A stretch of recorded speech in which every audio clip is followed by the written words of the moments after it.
వివేకానంద రెడ్డి గారి హత్య కేసులో వాస్తవంగా సిబిఐ ఏంటి అకస్మాత్తుగా స్వరం మార్చేసింది ఆ రోజున. అప్పటిదాకా అవినాష్ రెడ్డిని అరెస్ట్ చేస్తానంది. అంటే ఫస్ట్ ఏమో అవినాష్ రెడ్డిని సాక్షిగా విచారిస్తున్నామంది. ఆ తర్వాత అరెస్ట్ చేసినా ఆశ్చర్యపోనక్కర్లేదని చెప్పింది.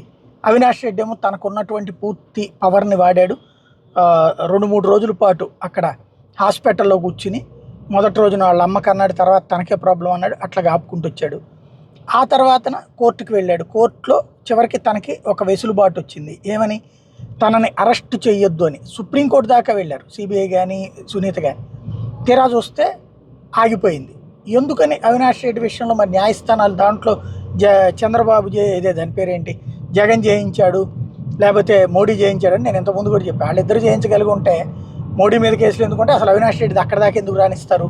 కానీ కాన్సెప్ట్ ఎందుకు కోర్టు అట్లాంటి నిర్ణయం తీసుకుంది అంటే దాంట్లో కీలకమైనటువంటి అంశం, ఇవాళ వెలుగులోకి వచ్చినటువంటి అంశం ఏంటి అంటే ఒక ప్రధానమైనటువంటి పాయింట్ ఇది.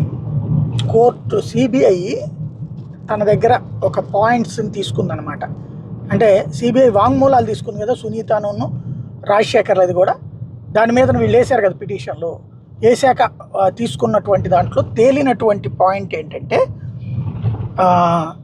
నేను 14వ తారీఖు మార్చిలో 12:15కి 14వ తారీఖు మార్చి 14న రాత్రి 12 గంటలకి మా మామగారిని డబ్బు గురించి మాట్లాడాను అని చెప్పేసి స్వయంగా రాజశేఖర్ రెడ్డి ఇచ్చినటువంటి statement. I discussed some money matters with my father in law. I needed some money for the business purpose and I asked my father-in-law for the same.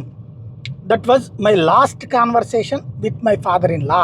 ఇది అసలు పాయింట్. ఇందులో I further state that I had a meeting with some Korean delegations of Kia company in the morning hours of 13th March 2019. In the afternoon of 13th March 2019, I flew back from Kadapa to Hyderabad. I came to know that same Balumni had launched with my father-in-law at my father-in-law's house in Bakarapuram, Pulivendula. అంటూ దాంట్లో ఇక్కడ డబ్బుల గురించి ఆ సాయంత్రం discuss చేశాను నేను అని చెప్పి చెప్పుకొచ్చారు. అదే చెట్ట చివరి ఫోన్ కాల్ అన్నటువంటి. అంటే డబ్బుల గురించి అసలు వివేకానంద రెడ్డి మీద ఒత్తిడి తెచ్చింది రాజశేఖర్ రెడ్డి, నర్రెడ్డి రాజశేఖర రెడ్డి, ఎవరైతే సునీత భర్త అన్నటువంటిది సిబిఐకి ఇచ్చిన వాంగ్మూలంలో ఉంది. దాంతోపాటు పేపర్ల కోసమే మర్డర్ జరిగిందని సిబిఐ ప్రాథమిక దర్యాప్తులో కూడా తెలియదు. కాబట్టినే ఈ కేసులో అసలు ట్విస్టు. అందువల్లనే అవినాష్ రెడ్డిని ప్రాథమికమైనటువంటి మర్డర్ చేసినట్టు ఆధారాలు ఎక్కడా లేవు, మర్డర్కి సంబంధించినటువంటి ప్రత్యక్ష సాక్ష్యాలు ఏమీ లేవు, కేవలం హియర్సే.